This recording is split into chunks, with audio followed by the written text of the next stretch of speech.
All right, all right, all right, all right, all right, all right, all right. We live.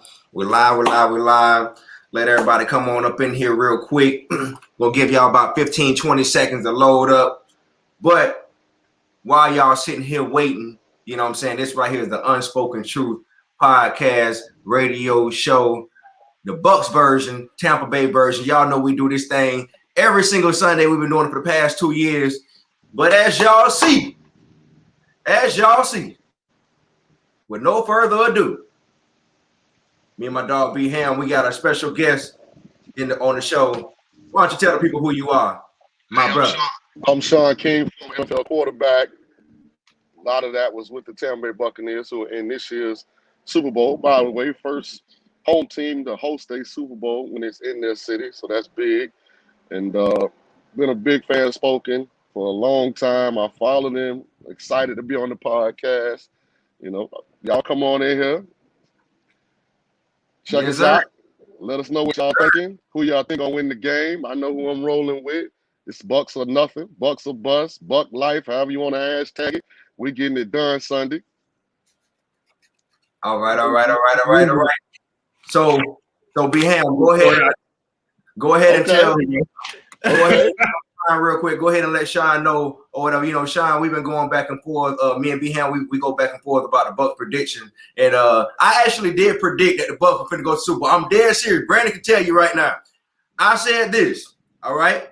I said the Bucs were going to the Super Bowl as long as we can get a quarterback that's not throwing all these interceptions. I was a Jameis fan, and I rooted for him. Brandon was too, but then he turned against him. So what you think, Shaun? Do you feel like – Listen. There will be no Jameis Winston slander on any podcast. Exactly. Let Jameis breathe. Yeah, no. Yeah, I agree. Jameis is at the perfect place where he's at right now, learning from another legend. No, I think, you know, so all through the season, we knew the Bucs offense was great. And Shaun, you know, you played quarterback and you played, for the great Buccaneer organization, so you kind of know the ins and outs. For us this year, you play quarterback, you know how important that position is. So Tom Brady comes in and it looks like a brand new team. So that's my question for you is, like, how does putting a player like Tom Brady change not only the offense but defense? Well, I'm going to answer a couple of questions. First of all, give Brady his respect. I mean, what he's been able to accomplish is unheard of. You think about all the great quarterbacks who come through the NFL, none of them, what has Brady won? 6 championships? Yep. Has a chance to win 7. I mean, yeah, no one's even close to that. So you got to take your hat off to him. At the same time, this is a whole different football team than it was last year. I mean, they added Antonio Brown, Rob Gronkowski, Leonard Fournette, Sean McCoy. I mean, they've added a lot of pieces to this offensive puzzle that weren't there last year. So I just think it's unfair to even compare the two. Also, when Brady walks into an organization, there's a comforting aspect that comes with him because of his success. So we had a young team. We brought a accomplished veteran quarterback in. It kind of provided stability. But if you ask me who's the more talented player, Jameis Winston's more talented than Tom Brady. He's not as good as Tom Brady. He's not as accomplished, probably never will be. He's not as good of a consistent leader as Brady. But if you just look at the raw talent, you know, Jameis is more talented. And I think his next look going to be his best look. I really do. Whether that's in New Orleans or whether that's Chicago or wherever he ends up, you know, after this free agency cycle. But sometimes when they take something away from you, you realize what you had and you approach it a little different. And with his talent, you know, I think we're going to see his best version of himself this next time he becomes a starter. Okay. Shaun, I got a question, man. I feel like, you know, and I agree, I wasn't going into no Jameis slander. Like I support him so much. It's just the fact that I feel like black quarterbacks have this thing where they put in a position where they got to put on a Superman cape, and if they don't figure it out, then they have the chances of expanding in the NFL compared to a white quarterback, they won't last as long. They expect for them to scramble out the quarterback and scramble out the pocket and figure it out. But I felt like Jameis, the whole time when he was there, he was running for his life. He was like a chicken with his head chopped off. And then, you know, you got people like Tom Brady there. He never had that. You know, Jameis never had that shot to have the type of offensive line.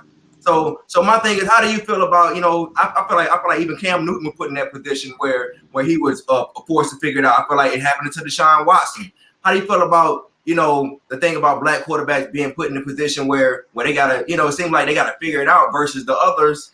How you feel about it? Am I tripping or no? Like, I definitely think that there's some layers to it. I think when you look back at the '99 class that I was in, myself, Dante Culpepper, Donovan McNabb, Akili Smith, Aaron Brooks, all were in that class, and none of us were ever allowed to really be like backup quarterbacks.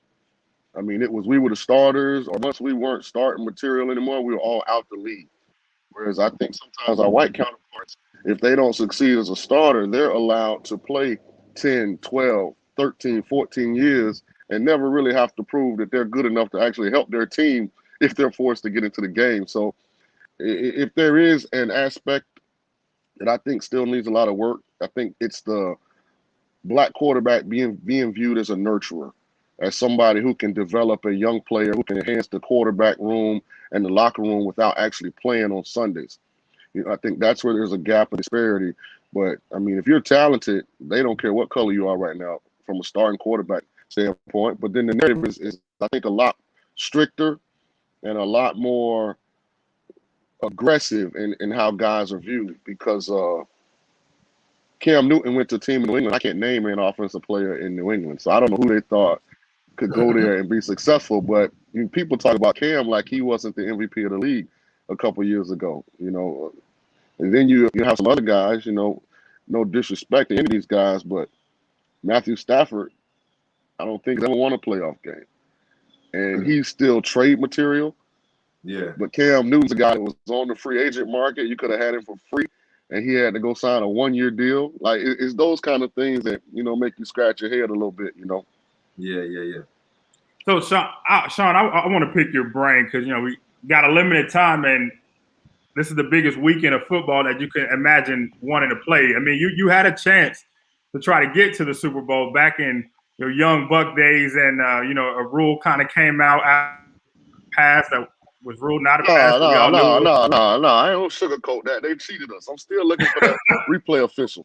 By the way, somebody find him, shoot me his pen. shoot me his location. So, I mean, that was an NFC Championship game. So, of course, we don't know how it feels to play in a game like that. Like, what goes through playing in that game? You walk out of the tunnel, then to have a game, lose a game like that because you cheated out of a chance to the Super Bowl. What goes through your head? I've had nightmares about that game more so later in life than I did then because I just was so hot-blooded and red, on the inside. I was like, well, we're going to show them next year. We're going to get back. And what ended up happening was that game got offensive coordinator Mike Shula fired.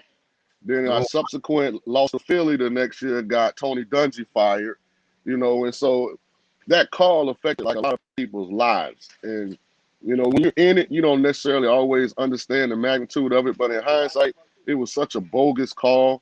It was such an unnecessary review. We wanted the chance to see if we could win the game, and they took that away from us. And ultimately, people lost their jobs. So that's a tough pill to swallow. Actually, it really is. And then to see, the Bucs go on in 2002 to stamp it and to win it, and then now we're back here decades later. As a Bucs fan, I mean, this is something we've been waiting forever. It seems like forever to get back to the Super Bowl. We've been through some tough years, but well, boss, how about this for a stat? We had not won a playoff game since we won the Super Bowl before this year. So you're right. Our river was dry. It was a drought. Like animals was looking for water, couldn't find it. And I don't think we had been to the playoffs since I think 2007. Yeah, it was 2007. Yeah. Right when Gruden was almost on his way out.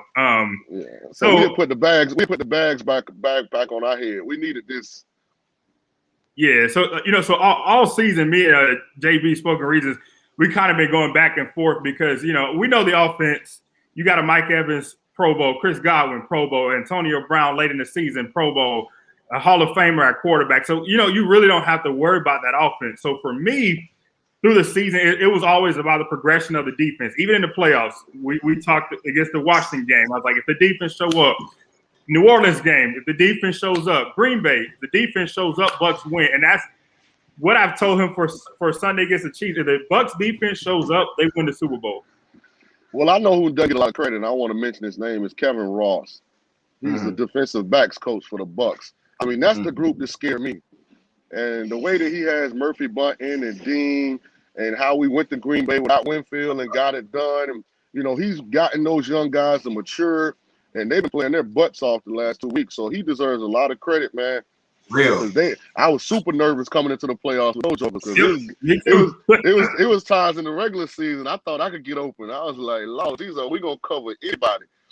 So the fact that he's kept them confident and kept them improving to get to the point where they're playing right now, that's huge, man. That's big. And if they can do that, maybe get hands on a couple balls, tip some balls up, you know, find a way to create some turnovers, then, you know, that makes it more likely that we're going to find a way to win this thing. Yeah. I actually said that, you know, early in the year.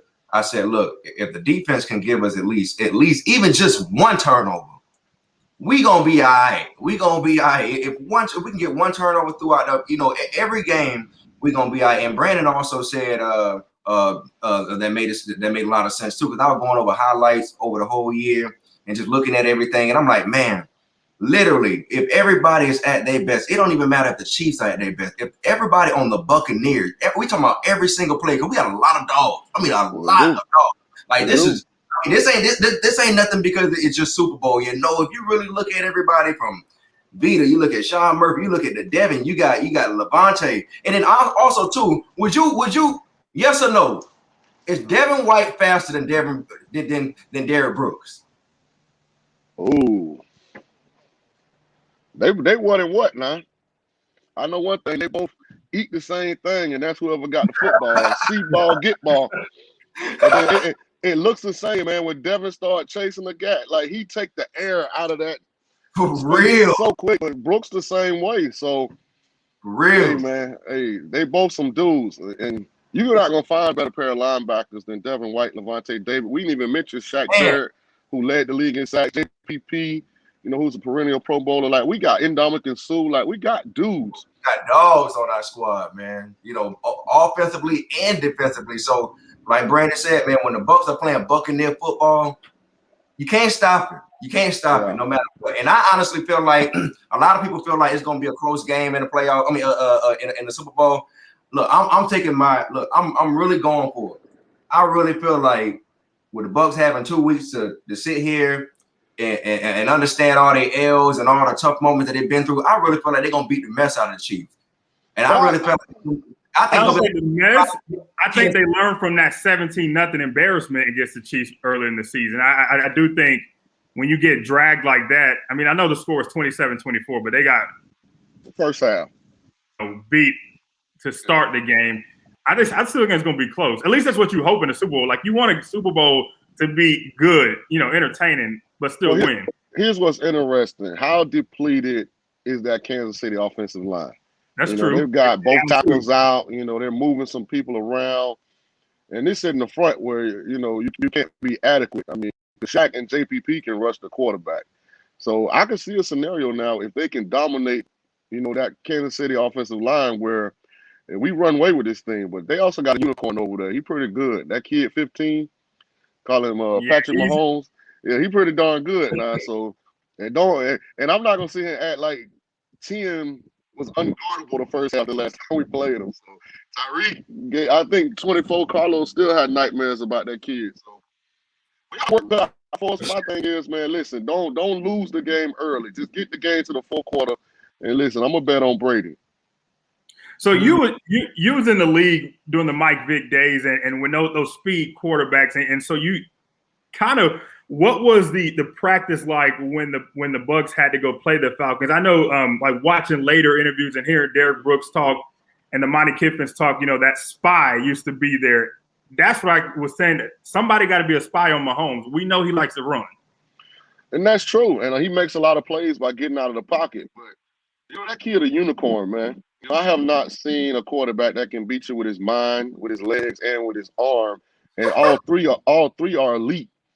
Like, man, he's got probably the best arm in the NFL. He's got the best mind, and he's in the top 5 athletes. I mean, he's a rarity. You don't find him like that. He's humble. You know, he has leadership qualities. He has great body language and energy during the game. I mean, we got our hands full, but hey, man, that's why we play the game. We got our hands full, but that's why we play the game. I know those guys are excited. I am disappointed they're not going to let us shoot the cannons, though, but I might sneak some people in over there and see if I can I've heard some rumors on Facebook that people are planning, like, Gasparilla floats to park them down near Ray J and start shooting them themselves. So that'll be big. That'll be big. I do want to take a moment though to give a big shout out to the Glazer family. Okay. You know, I don't think they get enough credit for what they've allowed Bruce Arians to do. You know, we talk about diversity and systematic injustice and not letting men of color have positions of power in organizations. But we have a black assistant head coach, a black offensive coordinator, a black defensive coordinator, and a black special teams coach. So I think that's big that the Glazer family has allowed Bruce. We know who Bruce is, and we know what he stands for, but a lot of ownership groups wouldn't even allow that to be in place like that. So hats off to them for that. That's big. And Shaun, so since you brought up, I got to ask you this question. I hope I don't get you in trouble for your answer. When is Eric Bieniemy going to get a job? Hey, the truth don't have emotions. I tell people that all the time. If you just stand up on the truth, man, let them get in their feelings if they want to. They'll get over it. I don't know what's going on with Eric. I've seen Eric present before. He's a good friend of mine. I know the mind that he has from a football standpoint. You've seen him manage multiple personalities in Kansas City on the offensive side of the ball, like trying to convince Sammy Watkins and Le'Veon Bell and these guys to be role players as accomplished as they are and never get any negative energy back, figuring out ways to get Tyreek the ball and keep Kelsey happy, man. He's done a tremendous job. And why he hadn't gotten a job, I don't know. My only prayer is that when he finally gets one, he gets a good job and not just a job. Because some of the jokers that just got hired will not be there in 2 years. Yeah, team in Texas. That coach, yeah, that's another story. hey, salute to Deshaun Watson too. Yeah. I mean, it's time for players to stand up, and if organization not treating you right, and that thing smells of something that happened that we don't know about. Like that energy he has towards the organization, it lets you know that there was some discussions behind the scenes about some certain things that didn't sit well with him. And so he deserves every chance to go somewhere where he's appreciated and treated the right way. And so that's what, I want to applaud, like, the Mike Evans, the Levante Davids. I mean, they've been through trash years in Tampa, and you didn't hear one thing for like nothing bad ever came out of their mouth. They went through hope. We thought Josh Freeman was going to be the answer. Went through quarterback changes, went through now 3 coaching changes, and they still here, and they both playing in their first Super Bowl. So I mean, you definitely gotta. Hey, shout out to J5, man. What's happening? Hey, man, let's go, baby. Let's go, baby. I still have his jersey. I still got the Josh Freeman jersey. You saw my face, man. Yeah, man. Shout out to J5, man. Hey, you know what's so funny? The question before he even said that, it would eat me up, but then he said it and it ate me up. I was like, all right, I'm gonna ask Shaun, if you had to pick all the quarterbacks that we went through after after Brad Johnson, okay, who do you feel like really was underrated and didn't get that shot? I felt like it was Josh Freeman, and I felt like the coach we should have gave more of a chance to, even though he was the players' coach, was Raheem Morris.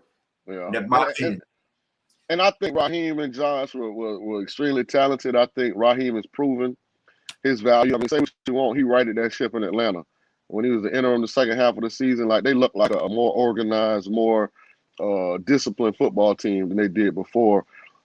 Free just had too much too soon. It was a lot put on Josh. He never got a chance to really just grow and develop and not have to face all that criticism and ridicule, man. Because I'm telling you, that thing will eat you up now. You might think you got thick skin and you're mentally tough, but I mean, it's not easy to turn that TV on and they talking bad about you all the time. Like, that'll make you feel a certain kind of way. And, for him, that's kind of what it was. And he didn't have a lot of talent around him. The organization wasn't as healthy then as it is now, and a lot was placed on his shoulders. But he ended up all right though. He got a nice little going away package, from the NFL. So Shaun, so what do you do? Just like turn the TV off? So like if you're a player going up You can't now, avoid it. You can't avoid it. Okay. You can't avoid it. I mean, unless you're just gonna black out. I mean, because if you're gonna go on social media, you're gonna see it, and that thing is how you in your feelings, man. You like I'll be talking to y'all and responding to something that was on my comments that I read this morning. It's hard, man. Hey, but it's hard. It never comes to the point where you're like, dog, I made it to the league. You didn't. Shut up. Yeah, but that's just like one clown. Like it's 100 clowns on there. And then there's always one that can get you. Yeah, Joker saying stuff to you in the public, like you want to swing on them, you can't do nothing to them. So how tough was it? So how tough was it for you during your time, when you were leading the Bucs squad, knowing that you from the crib? Like, yeah. No, I didn't get that kind of energy, and I want to shout out the people in Tampa Bay. Like, they were great to me the whole time. Like, they were great to me, and I think a lot of it had to do with the fact I'm still good friends with him, but I was following Trent Dilfer. Okay. Trent had taken so much criticism, and they had beat Trent up so bad, man. I'll never forget this. Yep. We're playing the New York Giants. This is my first ever NFL game, and my locker's next to Trent. So Trent comes jumping over to the locker. He's smiling. He bouncing. He say, man, Rook, I just got some great news. Think about this. This is a home game, and this is week 1. He say, Rook, I just got some great news. I say, what's happening, 12? Man, Tony said he's announcing the defense. Trent was terrified that Tony was going to have the offense announced. He only announced one side of the ball before the game, like when they call each player's name. And he was terrified they were going to announce the offense and the people were going to boo him when they called his name. And this was week 1.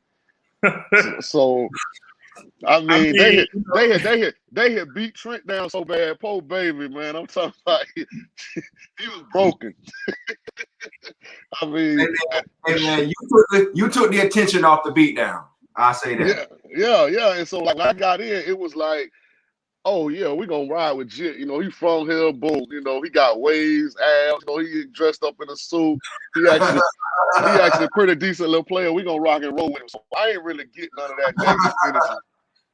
But I did get benched. I mean, demoted. I mean, fired. I mean, placed inside. I don't even know what happened. We went 10-6. I was in New Orleans with Tom Shaw, me and McNabb. I was up there grinding. I get a call from Tony. Hey, I just wanted you to hear from me. We just signed Brad Johnson. I said, who is Brad Johnson? He said, who Brad Johnson was at the time?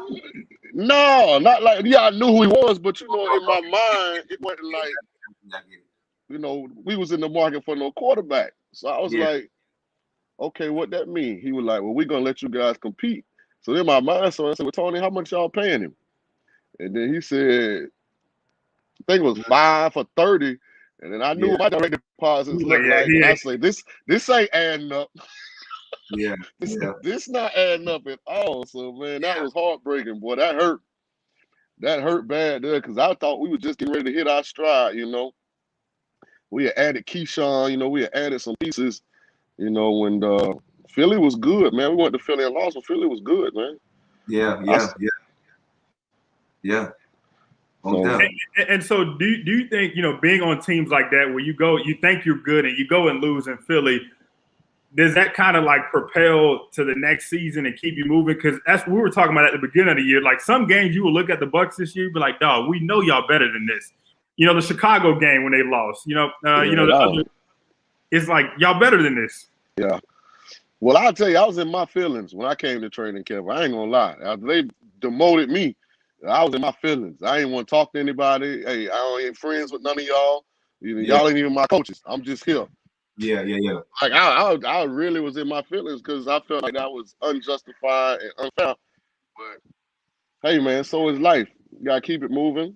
And if I could go back and do some things over, I mean, I probably would be more engaged, with everyone in management, because like a quarterback really is a CEO. And that's something like if I could have talked to Freeman or Jameis a little bit more, and you got to make sure that every area of that building is a Sean King fan, is a Jameis Winston fan, is a Josh Freeman fan. Because you know what happens if the right people ain't in your corner, then they start getting tricky with the decision in that paper. So that's one thing. The young black quarterbacks, I talk to them a lot, and I tell them, I was like, everybody in the building matters. You want everybody in the building to be a fan of you as a person and a player, and it'll go a long way in the sustainability. Which at the end of the day, you want longevity.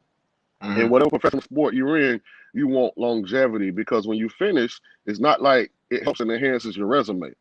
Your resume gonna say no job experience for everything else outside of playing ball. Whereas if you go on a regular job and you work for a decade and they fire you, you still got a decade of experience doing that particular thing that's gonna help you in your next chapter. So I think the guys are wising up. I think they're getting smarter, but that's why Mahomes and Deshaun and those guys deserve a lot of credit. Russell Wilson is a great example of a kid that came in and outperformed his expectations, and really ingratiated himself to everybody in Seattle, and he's been there and probably will be there as long as he wants to be.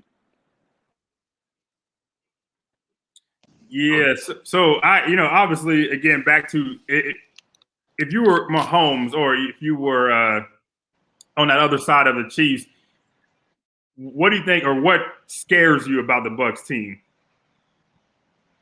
I can't hear you. You got me? I can't hear y'all. Can y'all hear me? Yo. Yeah, we can hear you. I can't hear you. Oh, snap. I mean, we hear him. We hear him. Oh, snap. Well, he'll be back. If he don't be back, it is what it is. It was still a good interview regardless, man. Technology. But no, so the point I was going to bring up is that, you look at the defense of the Chiefs, look at the defense of the Bucs. These are two. He's back. Okay. He's back. There you go. Yeah. Can you hear us? Yeah, I can hear you.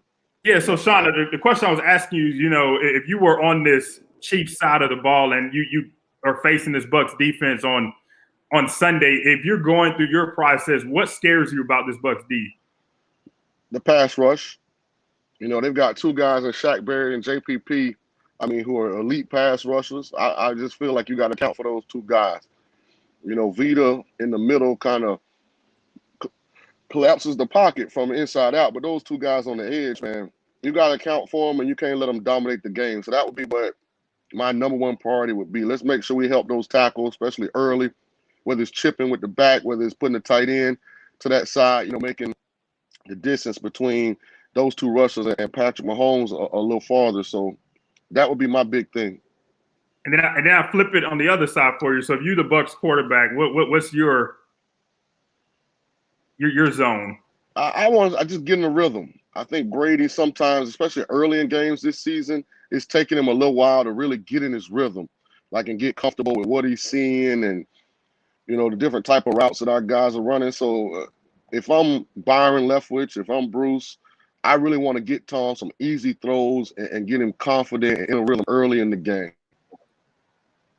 Hey, Shaun, I'm gonna hit you left again, man. I remember you were just saying about a few minutes ago about your boy Trent. I was just and it made me think about this. How did you feel, and how do you think Trent felt when he came back to Tampa Bay and won that ring on our turf? Oh yeah, he was feeling himself, and he should have been. Anytime a joker tell you they don't want you, and I'm talking in my real South St. Pete dialect right now, when a joker tell you they don't want you, and you get a chance of showing that they was wrong, oh man, that do something for you, man. You get them tinglies inside. You don't even say nothing to him, just that little slight little yeah, partner. Y'all blew that one. So I was happy for Trent, man. Trent actually a good dude, but sometimes it just don't be the right spot or the right time or the right place. And I think that was what happened with him in Tampa, because he got here before Tampa was the Tampa that I inherited. Like, he got here, they still in the orange jerseys and they're trash.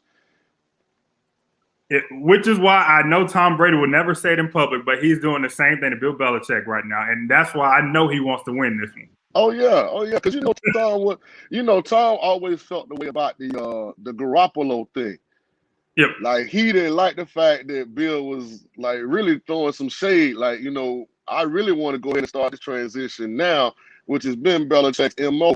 That's what he does. You know, he gets rid of veteran guys a year or two before they're actually at the end and resets with some younger guys. So I know this will be sweet for Tom. This will be real sweet for Tom, because Tom got some stuff to him now. He definitely got some fire in that belly. You can see it come out at times. I know Tom probably couldn't cuss at me like he cussed at them guys sometimes, but I was just about to ask you. Levante David was on. I can't think of what network he was on earlier this week, and he was like, there was a player crying in the locker room, and Tom was like, "What you crying for?" Yeah. They say Tom get on them sometimes. I was like, "Hey Tom, let me put you to the side, man. Let me put a little play in your boss." But do you think young players need that though? Oh yeah. Oh yeah. But it got to come from the right guy. Every quarterback can't do what Brady do. Like the thing that Brady has in his corner is that if you say anything back or you make any kind of aggressive movement towards Tom, then you out of it. Like there's no questions asked whatsoever. that helps. Yeah, you definitely better not say nothing back. Now, if you like your job. It probably also helps too, because probably one of them players was a kid looking up to him. So it's like you playing with your idol almost. Yeah, absolutely. And he a good dude too. So like, and he works his butt off. That I do know, and that's one thing that I don't think Jameis gets enough credit for. Jameis works his tail off too. He's a football junkie. Nah, for real. Yeah. So have you heard what your former teammate Dwight Smith said recently? No, what he said. So I told you my Twitter got hacked. So that's my news feed. Well, Dwight Smith pretty much Brandon sent it to me. He sent me a clip. I'm gonna bring it up. He pretty much said that he was on WDAE a couple days ago, and he was talking I guess with Ronnie and T Crash on their show, and he pretty much said that the NFL rigs the Super Bowls, and that the Bucs 03 title was illegitimate. Vegas had put their bets on it. So I don't even know why they still aired that interview. Obviously, there's something not connecting. So that's why I was like, okay, yeah, he's far right with this one. Hey man, I got to holler at Whiteface. That's what we call it, Whiteface. I got to holler at Whiteface and see if they told him who gonna win Sunday, so we all can profit. Yeah, like them them GameStop stocks. Yeah, you had to get in that though on the right, because it's gonna drop. It's down by 80%. Yeah, since it hit that high 300 or something. But whatever the Reddit chat they was in, I need to get access to that so I can jump on there with them next time. Yeah, I'm trying to see if people have any questions. There's a lot of comments on the side. I don't know if you can see the comments on your screen. I can't see them. Tell them don't say nothing slick. Now their hand game still nice. Hey, y'all heard it. Y'all. So what's going on with the coaching, Coach Shaun? You know what I'm saying? So I see you into it. And what's your goal going into it? Are you attacking it with the same mindset that you had when you were a player? What's your thing about that? Yeah, I have a really deep-rooted desire to help young black men, and what better way to do it than through the vehicle that is coaching? As it pertains to this game of football. So, that's what my passion is, helping them develop as people and players. And personally, my goal is I want to become an offensive coordinator at the college level and eventually a head coach. So that's what I'm working towards right now. There's definitely a lack of representation at the offensive coordinator and quarterback coach position in college football. So I do try and bring light to that as often as I can, because there's no reason that you can't tell me that Donovan McNabbs and Mike Vicks and Keely Smiths and Aaron Brooks and Dante Culpepper shouldn't be quarterback coaches and offensive coordinators, at the highest level. So it's something that we're working to change, and we're going to keep grinding. I was at IMG Academy in Bradenton this past fall, and so now I'm looking around and see what's next. Make this next move the best move. Okay, Brandon.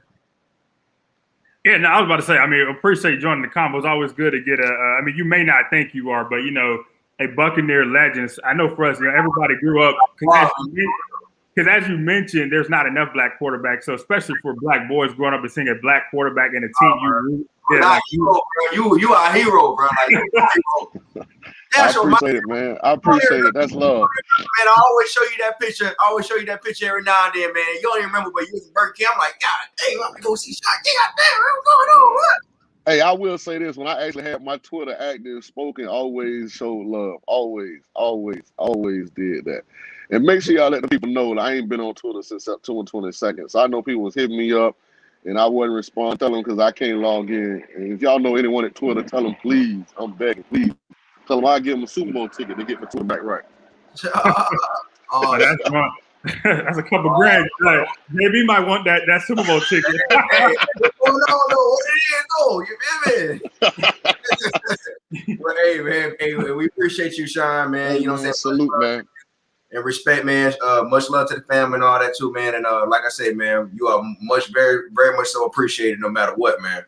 Let's anybody with comments, calls?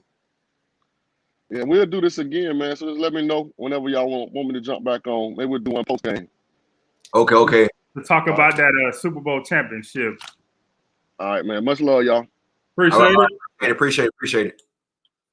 Yes, sir. But yeah, man, that was pretty good, man. We got Shaun King on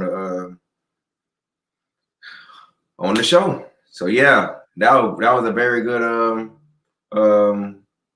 very good podcast right there, man. What you think? Well, you know how you feel about it. You still ain't gotten my Lamont. You still ain't gotten my Carlton Davis jersey. So the game in 2 days. We ain't gonna go through this today. The Super Bowl weekend. Just be happy that our Bucs are in the Super Bowl. That's all you got to do. Be happy today. Be happy. There you go. Sip. The drink been here. I just didn't want to do it during the interview. We've been here. Be happy. I'm sipping all dang on week long. That's good. Days like this, and that's what I was going to tell Shaun when I kind of, brought up with him. Hey, you see old boy right there. You should at least get the jersey. See? Cheap. Just cheap. I am. JB has known me. I'm 33 now. You've known me for 25 years of that 33. That's why he be playing with y'all. He knew dang on well when we first talked about it. Yeah, he getting caught up in his words. Y'all hear how he sounded? No, he knew what the deal was. People start stuttering when they get caught up. No, he knew what the deal was. But no, what I was trying to say to Shaun was that, as a black quarterback, it was good to see someone who looked like us. And that's why I always tell people, even, when Barack Obama became quarterback, he first, black president, when Kamala Harris just became vice president. So we need people who look like us in these positions. So for Shaun King being a black quarterback on a Bucs team that, went through this strife from them terrible orange and creamsicle and Houlihan Stadium, the sombrero.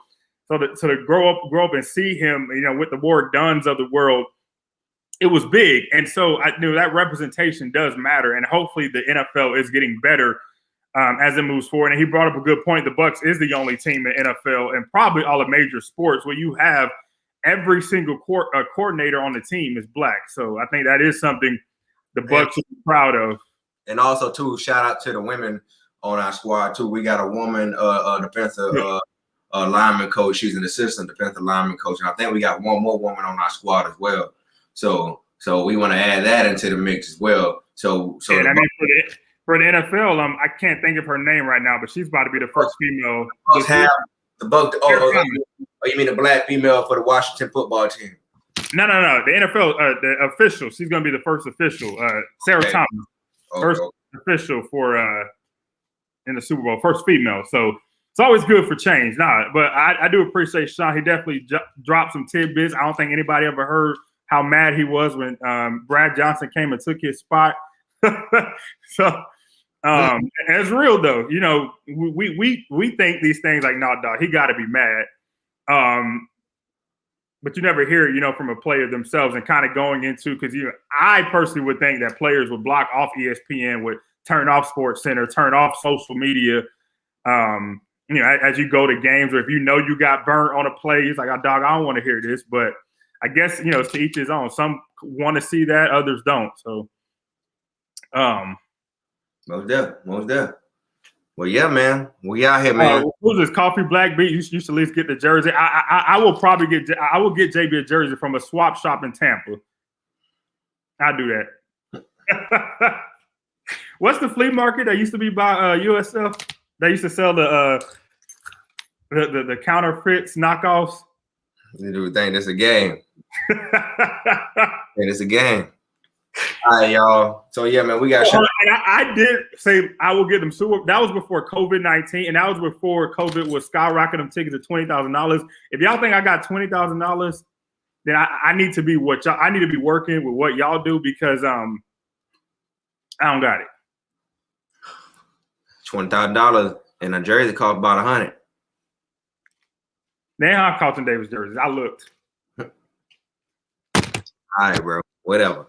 All right, y'all. So we better go ahead and get off the stain, man. Shout out to Shaun King. Remember, y'all, our offense rough, our defense tough. Go Bucs. Go Bucs. Ain't no other team stopping us. Go Bucs. Go Bucs. In a Raymond James, we do our thing. Every time we score them cannon bang. If you want to see again, go Bucs. Go Bucs. I'm a Tampa Bay fan, and I'm going to stay with them. Y'all know how that shit. Dang, that's first cuss word. You're doing good today, dog. You're doing good today. All right, y'all. We finna get off this thing, y'all. All right, y'all. We out, y'all.